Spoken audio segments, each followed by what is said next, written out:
Sure. Hi, it's Michael and Emily Hance with the Hance Group at Carolina One Real Estate. This is our second part of our three-part series on the market. So Emily, what's one of the biggest questions you're hearing today when you meet with buyers? How's the market? Exactly. How's the market, or should I wait to buy? Is it okay to buy? Any number of questions like that. And people are really getting spooked by the interest rates, and they're really having a hard time with whether or not to proceed. So today we're going to focus on the real estate market. How is the market? If you remember from last week on our talk about the unicorn years, I attended a town hall and had the opportunity to see one of our industry thought leaders speak. His name's Steve Harvey. He has expertise in market trends and analytics, and has newsletters associated with the real estate industry, a prolific media contributor. All of the data today will be his data that he has encouraged us to share. So this is the same graph that I had up last week that demonstrated that over a decade, 2022, we had 37%, which is greater than what you've seen in the past 12 years. 37% of Americans thought home prices were going to go down over the next 12 months. Right now, we're currently sitting at 32%. And it's for a variety of reasons. A lot of the media reporting, which is tied into not just what you're seeing on your news, but also National Association of Realtors issues a monthly report on median home values, and then also the interest rates. I do want to point out that median home values are great for stable markets. However, it's not really reflective of what's going on in a volatile market. And here's an example as to why. So you have 5 coins in your pocket. You pull it out, you've got a penny, a nickel, 1 dime, and 2 quarters. In that example, the dime would be your median, and it's not really reflective of what you have in your pocket.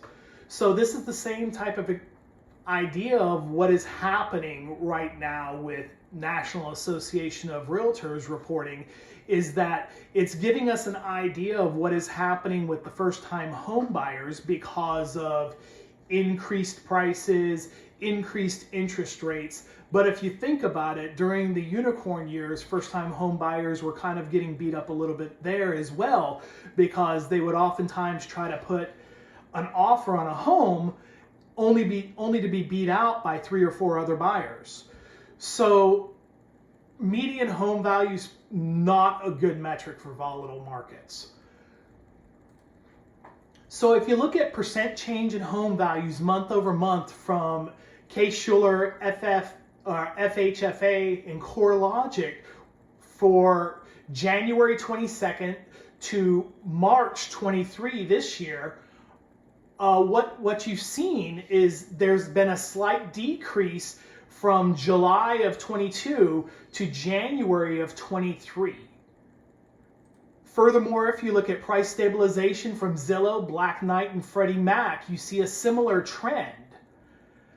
The Fannie Mae graph here is based on quarter as opposed to month. So all of these are showing that prices are starting to come back in most markets.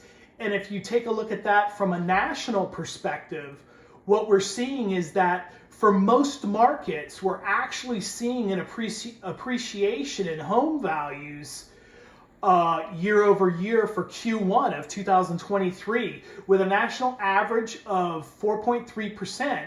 Most markets are seeing an increase, with the exception of the West Coast, which is having a little bit of difficulty in their home values. My home market is the South Carolina area, and we're actually seeing the largest increase in the United States right now as of Q1 2023.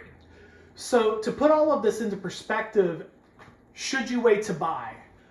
I would actually argue a provocative point and say that right now is the perfect time to buy, specifically for those folks that are at the bottom end of that median, i.e. your first-time home buyers, your starting out families. Reason being is, yes, the interest rates are high, but there is absolutely no reason that you have to marry an interest rate. Get the interest rate. If you have the resources and the ability to do so, get the interest rate. And when the interest rates start to come down, refinance the home. You have a home. There's a couple of other benefits with first-time home buyers getting into the market right now. There's less competition. And while there is still limited inventory, less competition is great. There's also better chances to negotiate, which during the unicorn years was really tough. I mean, a lot of people were submitting offers with no contingencies. Right now, that does not seem to be the case, which usually is something that first-time home buyers are concerned with. They want to be able to negotiate things that need to be repaired or fixed.